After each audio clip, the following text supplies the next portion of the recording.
My phone buzzed at 6:47 in the morning, and when I saw 22 missed calls from my mother, my stomach dropped before I even unlocked the screen. 22 calls. Not 3, not 5. 22. The kind of number that means something is on fire, someone is in the hospital, or someone got caught doing something they shouldn't have done. I sat up in bed, my heart pounding, and I called her back immediately. Because that's what you do when your mother calls you 22 times in one night. You assume the worst. You assume tragedy. What I did not assume, what I could never have predicted, was that the emergency was that she'd stolen $4,000 from my bank account to send my younger sister on a luxury vacation to Cancun, and now my card had been declined at the resort, in front of everyone, and she needed me to fix it immediately, before her flight back, before the embarrassment got any worse for her. Before we begin today's story, tell me in the comments which country you're watching from. I love seeing viewers from around the world. And if you enjoy emotional family drama stories filled with justice, karma, and powerful life lessons, make sure to subscribe to the channel and turn on notifications so you never miss a new story. My name is Rachel. I'm 31 years old, and for most of my life, I thought I understood my family. I thought I knew exactly where I stood. I was the responsible one, the reliable one, the one who paid her own way through college, who never asked for who built her career one painful step at a time, while my younger sister, Olivia, 3 years behind me, somehow always seemed to want to fall easier and get caught less. I used to tell myself that was just how families worked. The older kid learns the hard way. The younger one gets the benefit of softened parents. I told myself that story for 31 years. I am not telling myself that story anymore. Let me back up. Because to understand how a mother ends up stealing her daughter's Mickey's debit card information and using it without permission, you have to understand the years that built up to that moment. It didn't happen in a vacuum. Nothing like this ever does. I grew up in a small house outside of Columbus, Ohio, with my mom, my dad, and Olivia. My dad worked construction. My mom worked part-time at a dental office.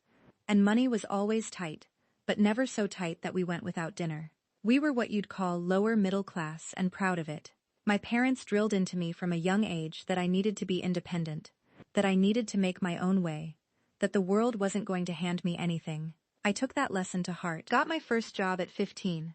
Working at a grocery store, bagging items and stocking shelves after school. I saved every dollar I could. By the time I was 18, I had almost $6,000 saved up, money I used to help pay for my own community college classes because my parents told me straight to my face that they could only afford to help one of us with school, and Olivia was younger, so they were going to save what they had for her. I remember that conversation so clearly. I was sitting at our kitchen table, report card in hand, having just gotten a 4, my first semester, and my mom looked at me and said, "Rachel, you're so smart. You'll figure it out. You always do. Olivia needs more help. She's not as strong as you." At the time, I took that as a compliment. I was the strong one. I didn't need help. I was built different. It took me years, actual years of therapy in my late 20s, to understand that what my mother had actually said to me was, "Your needs don't matter as much as your sister's." And I had swallowed that sentence like medicine, telling myself it tasted like praise. So I worked. I worked through community college, and transferred to Ohio State and worked through that too. Waiting tables on weekends, tutoring high schoolers in math during the week. I graduated with a degree in accounting, and almost no debt, which, looking back, is something I should be incredibly proud of. At the time, I was just exhausted. Meanwhile, Olivia got a car for her 16th birthday. A real car. Not a hand-me-down. A brand new little Honda with a bow on it in the driveway. When I turned 16, I got a bus pass, and a "We believe in you, sweetie." I didn't say anything. I told myself I didn't need a car. I told myself I was the responsible one, and responsible people don't complain. Olivia went to a private university that my parents took out loans for. Loans I later learned my father is still paying off at 61 years old, working a job that's breaking his back more every year. Olivia studied something vague, switched her major twice, and graduated in 5.5 years with a degree she's never actually used. She's 33 now, and has had 11 different jobs in her adult life, none lasting longer than 14 months. And every single time something falls apart for her, financially, romantically, professionally, My mother is there to catch her. Every single time. I built my career in accounting, eventually landing a solid position at a mid-sized financial firm in Columbus. I make decent money. Not rich, but comfortable. I bought my own condo 2 years ago. A modest 2-bedroom that I am incredibly proud of because every single payment on it came from money I earned. I have never asked my parents for a loan. I have never asked them for a dime since I was 18 years old. I tell you this not to brag, but because it matters for what comes next. It matters because of what my mother said to me on the phone that morning when I finally picked up call number 23. Rachel, thank God, finally, she said, breathless, like I was the one who'd been ignoring her. Your card got declined. We're at the resort and they're holding our bags hostage basically. And I need you to call your bank right now and figure out what's wrong. I sat there in my bed, blinking in the dark, trying to process what she was even talking about. Mom, what card? What resort? Your Visa, Rachel. The one ending in 4471. I used it for the trip, and now it's saying insufficient funds, which doesn't make sense because you make good money. I remember the exact physical sensation of that moment, like the floor of my stomach had been removed. Mom, I said slowly, how do you have my card number? There was a pause that told me everything before she even said a word. I have access to your account, sweetie. I've had it for years, remember? From when you were in college and I helped you set things up? I had not given my mother access to my bank account in 13 years. I had not given her access at all, ever, in any meaningful sense. What had happened, as I pieced together over the next horrifying 20 minutes of conversation, was that years ago, when I was 19 and still naive enough to let her help me open my first checking account, she had been added as an authorized user on what was, at the time, a joint custodial setup. I had forgotten that detail completely, the way you forget the password to an old email account you haven't logged into in a decade. I assumed it had lapsed, assumed it didn't matter anymore. My mother, apparently, had never forgotten. She had quietly kept those account details for over a decade, and 3 days earlier, she had used them to book a 5-day, 4-night all-inclusive vacation to Cancun for herself and my sister Olivia, totaling just over $4,000, without telling me, without asking me, without so much as a text message. You took $4,000 out of my account, I said, and I could hear my own voice shaking. For a vacation. For you and Olivia. Without asking me.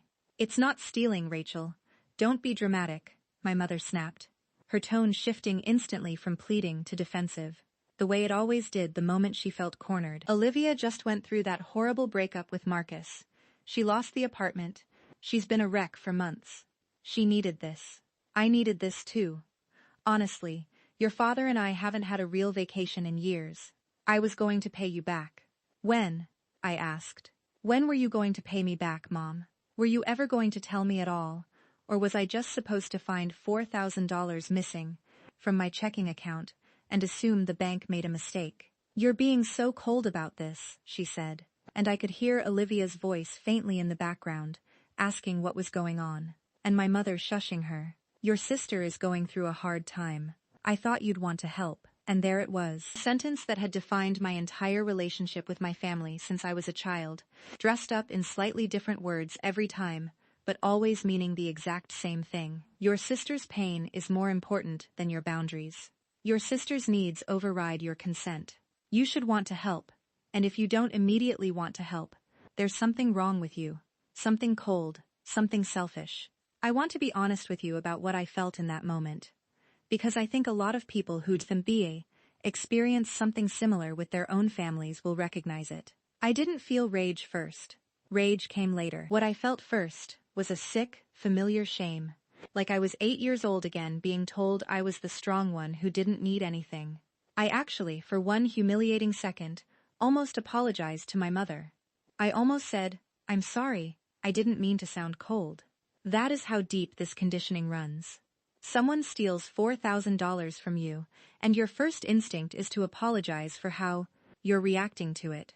But something in me had shifted over the last few years, something built slowly through therapy, sessions and journaling, and one very patient boyfriend named David, who kept gently pointing out patterns I couldn't see myself, and that something held the line. Mom, I said, I need you to listen to me very carefully. I am calling my bank the second we hang up, and I am reporting this as unauthorized use of my account. I am removing you as an authorized user today, and I want that $4,000 back in full. You would actually report your own mother to the bank? She said, her voice cracking with what I now recognize as performance, not pain. After everything we've done for you. What have you done for me, Mom? I asked, and I genuinely meant it as a real question, not rhetorical. I'm asking honestly. What exactly have you done for me that you think entitles you to $4,000 of my money, without asking? Silence. Real silence this time, not the calculated kind. We raised you, she finally said. You raised both of us, I said. And then you spent 13 years treating us like that meant something different for each of us. She hung up on me. 22 missed calls, and the second I finally stood my ground, she hung up. That tells you everything about what those 22 calls were actually for. They weren't an apology in advance. They were a demand, dressed up as an emergency. I called my bank the moment we disconnected, and the woman on the phone, a kind representative named Denise, walked me through the process of disputing the charges and removing the old authorized user status that I hadn't even known was still active. She told me something that made my blood run cold. This wasn't the first unusual activity. There had been 2 smaller withdrawals over the past 18 months. $300 here, $500 there, but I had simply never noticed because they looked goal. Itonlisking the thing my beta 2s who wildaxed and menuinulis and no, trusting fool that I was, had just assumed they were my mother hadn't just stolen $4,000. She had been quietly singing after that phone call, and I cried in a way I hadn't cried since my college graduation. When I realized my parents hadn't bothered to make the 4-hour drive because, as my mother put it at the time, Olivia has a thing that weekend and your father can't take off twice. I cried because I finally understood, with total clarity, that this wasn't a misunderstanding or a one-time lapse in judgment. This was a pattern. This was who they were.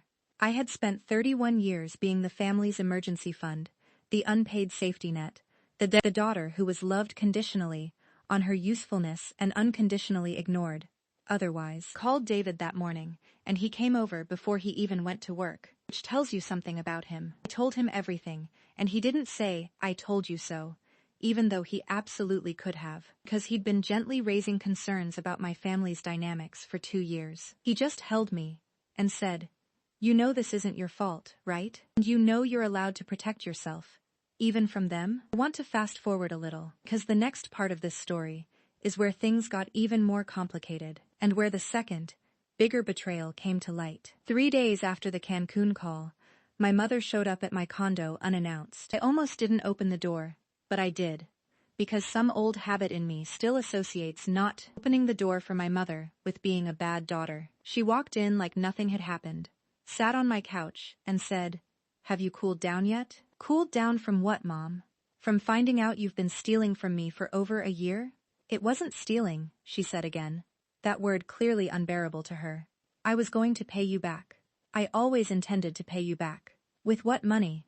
I asked. "You and Dad live paycheck to paycheck. You don't have $4,000 sitting around to pay me back with." And here is where the second twist of this story comes in, the one I genuinely did not see coming. My mother got quiet, and then she said, very carefully, like she was choosing each word with surgical precision, "Your father doesn't actually know about the trip." I stared at her. "What do you mean he doesn't know?" "I mean he thinks Olivia and I went to visit your aunt in Florida," she said. "He would have been upset about the cost." So not only had my mother stolen from me, she had lied to my father, her own husband, to cover her tracks, which told me this wasn't even really about helping Olivia through a hard time. This was about my mother wanting a vacation for herself and using her favorite daughter's heartbreak as the emotional justification and my forgotten bank access as the financial vehicle. The Olivia needed this story was, at best, half true, and at worst, a complete fabrication designed to make me feel guilty enough to back down. I told her she needed to tell my father the truth, and that I had already disputed the charges with the bank and removed her access permanently. I told her I expected the money returned within 30 days, or I would be exploring legal options, because unauthorized access to a bank account, even by a family member, is a real crime, and I wanted her to understand I was serious. She looked at me like I had slapped her. You would actually take your own mother to court? I don't want to, I said. And this part was true. Every word of it. I don't want any of this. I want a mother who treats me like I matter as much as my sister. Since I can't have that, I'd at least like my money back. She left without saying another word, and for 2 weeks, there was silence. Complete silence. No calls, no texts, nothing. Which honestly felt like both a relief and a fresh wound at the same time. Then Olivia called me. I almost didn't answer, because Olivia and I had never been close. Not in the way sisters are supposed to be in movies. There was always a quiet competition underneath everything. A sense that we were being measured against each other, constantly by people who never told us the rules of the same measurement. But I answered. Rachel, she said, and her voice sounded different than I expected. Smaller. I didn't know it was your money. What do you mean you didn't know? Mom told me she'd saved up for the trip. She said it was a surprise she'd been planning for months because I was going through a hard time. I didn't find out it was your card until after we landed and you guys started fighting about it on the phone. Rachel, I swear to God I would never have gone if I'd known. I sat with that for a long moment, trying to decide if I believed her. And here's the thing about family betrayal that I think a lot of people don't talk about enough. It's never just one person's fault. And it's never just one relationship that gets damaged. My mother hadn't just stolen from me. She had also used Olivia, manipulated her sense of reality, fed her a story designed to keep her compliant and unaware, all so that my mother could have her trip without confrontation from either daughter. Olivia had been a tool in this, just as much as I had been a victim of it, just in a different way. I believe you, I told her, and I meant it. But Olivia, I need you to understand something. This isn't new. Mom has been doing some version of this our entire lives. Favoring you, using my money, or my labor, or my responsibility to subsidize things for you. And then making me feel guilty if I ever pointed it out. There was a long silence on the line. And then Olivia said something that genuinely surprised me. I know, she said quietly. I've always kind of known. I used to feel guilty about it when we were kids, getting the car, getting the school stuff. And you not getting any of it. I just never said anything, because I didn't want to lose what I was getting. That honesty cracked something open in me. For the first time in 31 years, my sister and I had an actual real conversation. Not performed, not filtered through our mother's narrative of who deserved what. We talked for almost 2 hours that day. She told me about the breakup with Marcus, about how she actually hadn't wanted the Cancun trip in the first place. How she'd told our mother she just wanted to stay home and be sad in peace. And our mother had insisted, had basically bullied her into going because, as Olivia now realized, our mother wanted the trip for herself and needed Olivia there as the emotional cover story. She used both of us, Olivia said, and I could hear in her voice that this realization was landing hard, the way it had landed hard for me weeks earlier. She used my breakup to steal from you. And she used your money to take herself on vacation.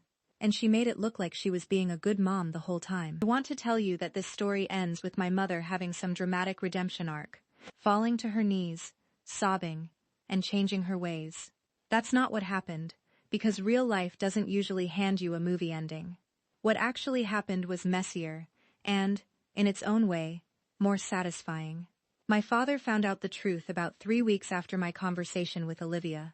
Not from my mother, but from Olivia herself, who, in a moment of courage I will always respect her for, sat him down and told him everything.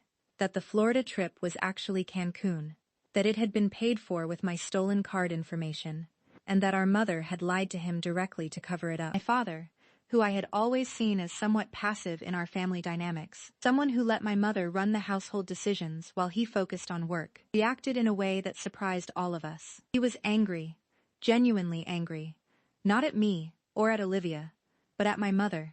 For the theft, yes, even more so for the lie to him specifically. In 35 years of marriage, he told me later on the phone, his voice tight with a kind of hurt I'd never heard from him before. My mother had never directly lied to him about money. Favoritism, sure. He admitted that he'd seen it too, and hadn't done enough to stop it over the years. Something he apologized to me for with real, raw sincerity that actually made me cry. But outright theft and deception, dressed up in a fake story about visiting relatives, was a different category of betrayal entirely. One that he said made him question things about their marriage he'd never questioned before. My parents are still married, still working through what this revealed about their relationship in counseling, which I think is a healthier outcome than some dramatic divorce, honestly. But something fundamental shifted in how my father treats both of his daughters now. He calls me more.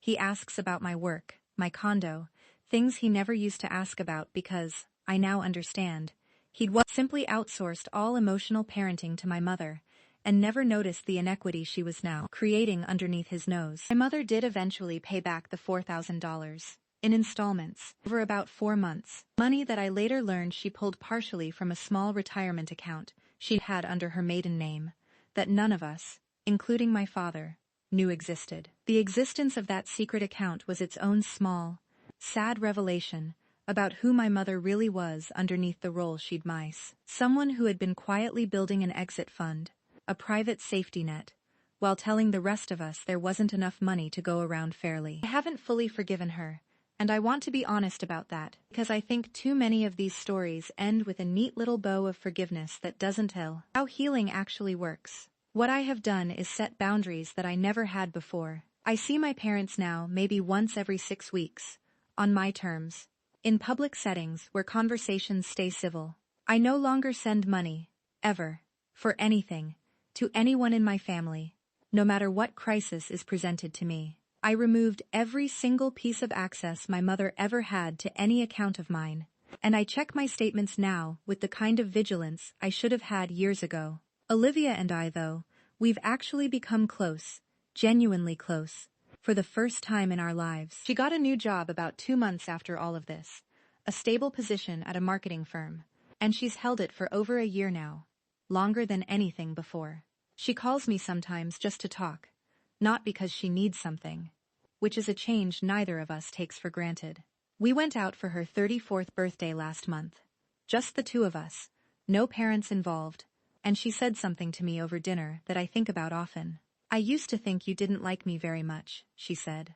"Like you resented me for getting things easier. I never understood it was actually about her, not about you and me at all."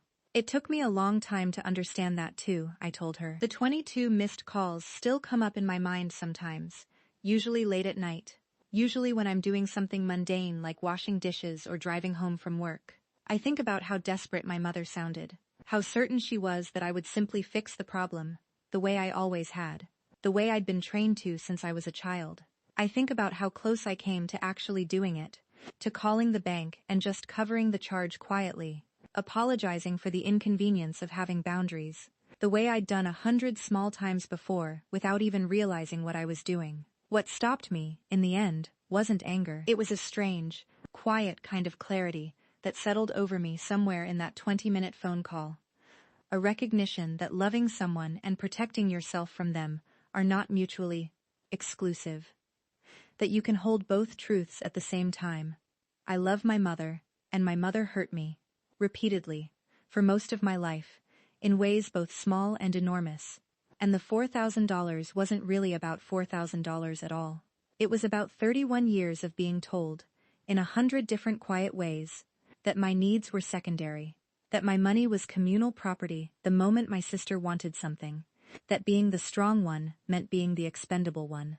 I am not the expendable one anymore. I built a life with my own 2 hands, brick by brick, sacrifice by sacrifice, and nobody, not even the woman who raised me, gets to walk into that life and take from it, without my consent ever again. My mother called 22 times that morning, begging me to fix a problem she created by stealing from me. I didn't fix it the way she wanted. I fixed it the way I needed to, and for the first time in my entire life, that distinction made all the difference in the world.